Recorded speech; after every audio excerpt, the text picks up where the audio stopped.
What's up, what's up, what's up? This your man Omar Lee. And I really wanted to do a some YouTube videos on Game of Thrones like everybody else. Um everyone so many great YouTube channels. GOT Academy is my favorite, but All Shift X is another good one, and The Last Heartbeat. Everyone has their own style.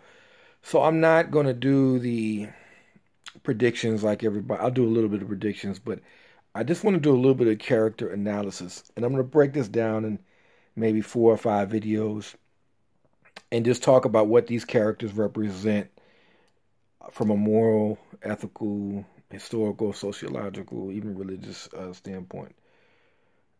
So I want to start with Daenerys Targaryen because I'm dividing these. You have a group up at the Wall, you have a group in King's Landing.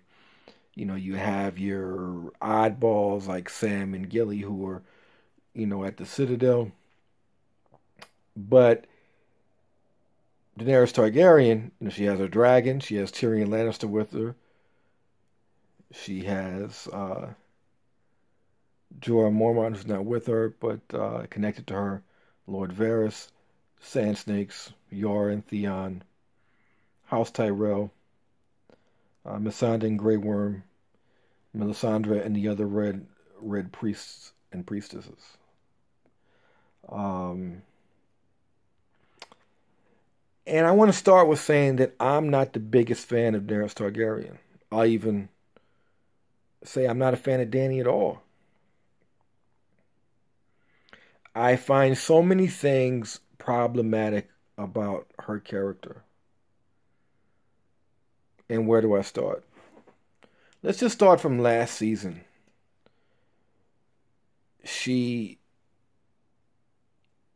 is in Vaes Dothrak and she tells I'm the widow of Khal Drogo, and none of you are fit to lead a Khalasar, but I am. In the age of debates on cultural appropriation, which can get a little messy and a little too dogmatic at times, even for myself, I find that problematic. She's not a Dothraki. She's not a native speaker of the language. As we've seen in previous episodes, she's not even a perfect speaker of the language. She was married to Khal Drogo for a brief period of time. Under what logic would she be the better leader of a Khalasar than the Dothraki themselves? This is colonialistic logic. The same logic that told her, for whatever reason, she had the right to rule the free cities. They would call her Misa, the great white savior, the great blonde white savior. So she has a real, what we call a white savior complex. I've called her a better looking Dick Cheney. Of course, Jorah Mormont said, you didn't conquer them, you liberated them, which was the same thing that George W. Bush and Donald Rumsfeld and the rest said when the United States invaded Iraq. And of course, we know Colin Powell's Pottery Barn rule: once you break it, you got to put it back together. And it's never been put back together. So here is someone who thinks she has a birthright to rule, who is a foreigner in Essos, conquering people, and saying, I know your culture better than you do. I know your people better than you do. Highly problematic. And who does she have at her side? Weapons of mass destruction. Dragons are WMDs. They burn entire cities. Men, women, children, cattle. And she's already threatened numerous times, we will burn your cities to the ground. Bend to my will, or we will burn your city to the ground.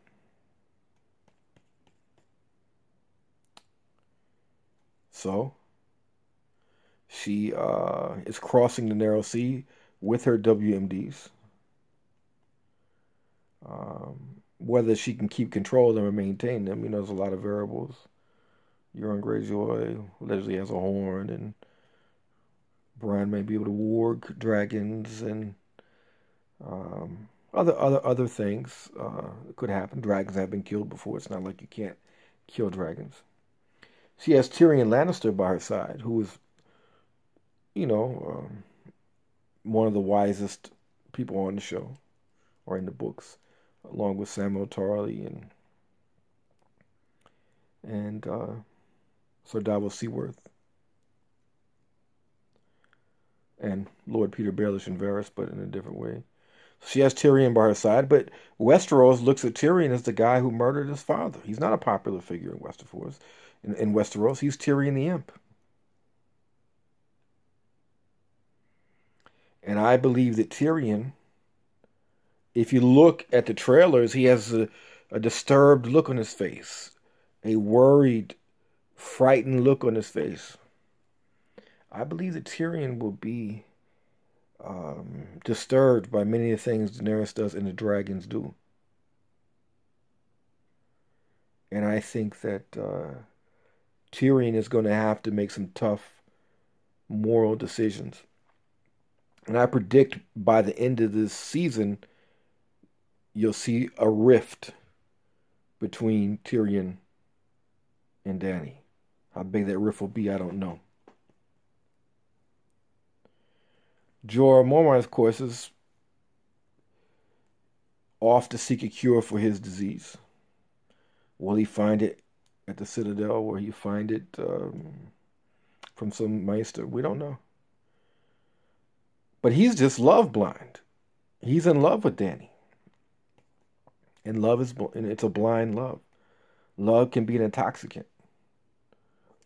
I think that we, in the modern sense, we think of love as only in the positive.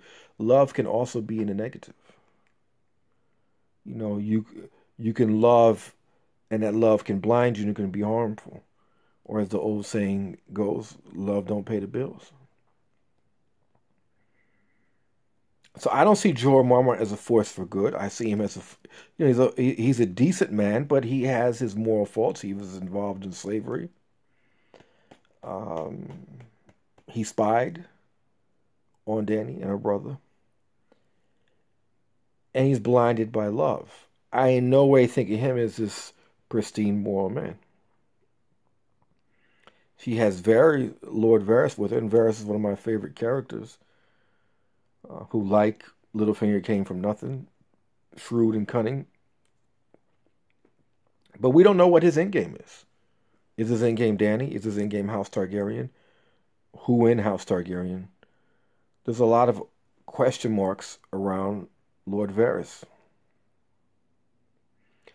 I won't talk too much about the Sand Snakes and House Martell, because I believe that they will face catastrophe very early on, season 7, and are not very popular or well written. I think it was the weakest link by far in all the first 6 seasons of Game of Thrones. HBO is going their own route because now we're well past the books. And I believe that they will be killed shortly into the season.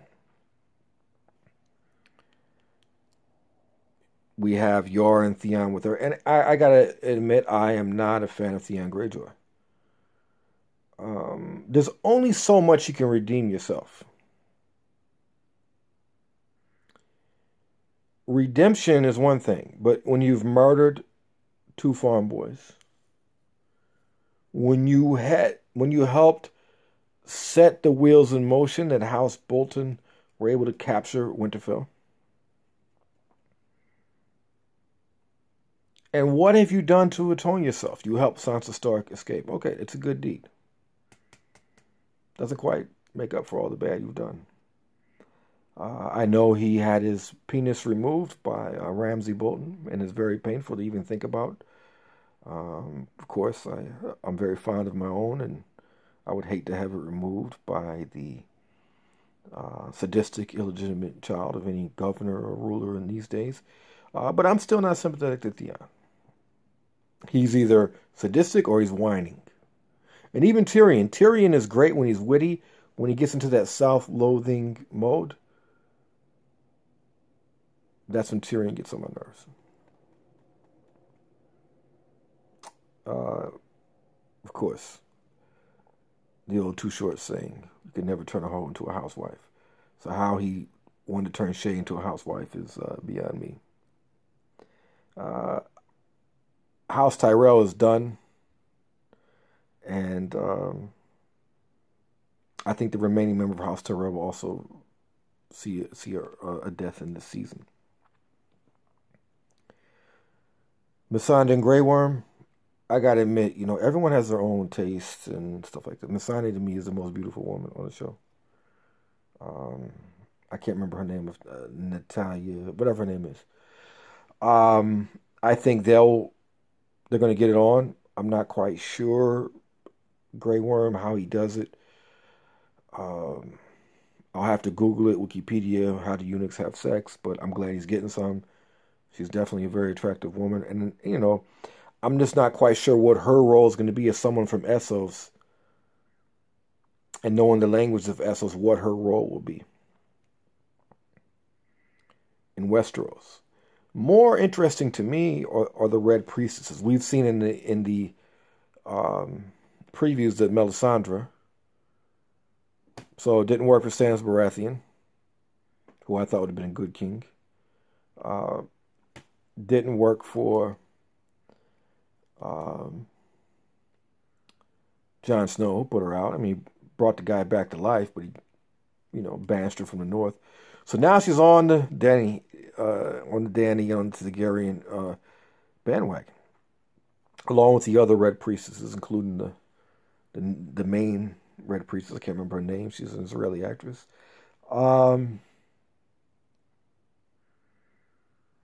She likes fire. Dany has fire. She has the dragons. I think we can see a bad combination.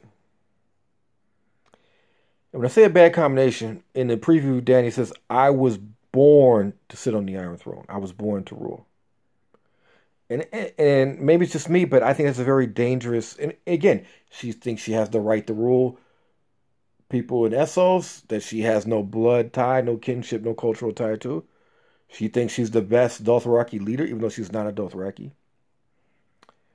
In that sense, she reminds me of so many white American women I've known who will marry an Arab or marry an African American or marry a Latino and all of a sudden become the utmost expert on that culture based on having a husband of that culture. You may learn something, you may know something, you undoubtedly know more than your average American. A scholar you are not. And I kind of think that Khaleesi has that same type of attitude. So now she goes to Westeros where her origins are, and that attitude is going to be increased. So I think she's going to have to make a decision. Do I go north to fight the real war? And Melisandre will tell her the real war is in the north. Or do I go south to claim my quote-unquote birthright and take the Iron Throne from Cersei Lannister? And I believe character will be exposed in this. Because to the north is the real war. And as her Dothraki horde are raping and burning and pillaging villages and probably taking out House Tyrell, looks like, not House Tyrell, Tyrell and Randall Tarley's army, and they're going to sweep across Westeros, and we have the, looks like Grey Worm, probably with some intel from Tyrion Lannister, going to be taking over Castle Rock in the west. And it looks like her army is just going to be sweeping the land. The only thing that can stop them is Euron Greyjoy and his naval fleet and whatever limited forces Cersei is going to be able to marshal. But I think Cersei Lannister is going to be facing military defeats throughout Westeros and either going to have to hunker down in King's Landing and probably get killed, or flee the capital and probably get killed. Cersei does not have a bright future. She's got Arya Stark. She's got two brothers who may end up killing her, as the prophecy says. I think when the moral time comes, will it be time to do the right thing for humanity and go north? Or the right thing for her ego and her power-hungry nature and go south? I think Dany will make the wrong decision. And I think you'll see a heel turn. You know, a heel turn is an expression for wrestling. It means when a good guy turns bad. I think this season you will see a heel turn. And by the end of the season, you will not be rooting for Daenerys Targaryen. And in the Great War to come, in the Great War it started, and we're probably looking at the start in episode 7, the last episode of this season. You'll have Jon Snow taking on the burdens of humanity to meet this threat, along with, you know, probably the Brotherhood Without Banners and others, but I'll get into that in a video when I talk about them. So again, I find Dany problematic. I see in her the spirit of the Crusaders, who believed that they wanted to cleanse the Middle East and reclaim the Holy Land for Christ. The spirit of the neocons who led us into the Iraq War. The spirit of all manner of the Soviets and others, all manner of the National Socialists and others, who of ideologically driven people who thought it was their job to purify the earth and they had the right to rule. Don't let her good looks fool you. Don't let them deceive you.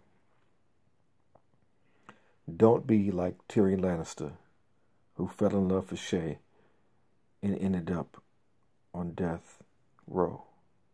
Say no to Dany and her dragons.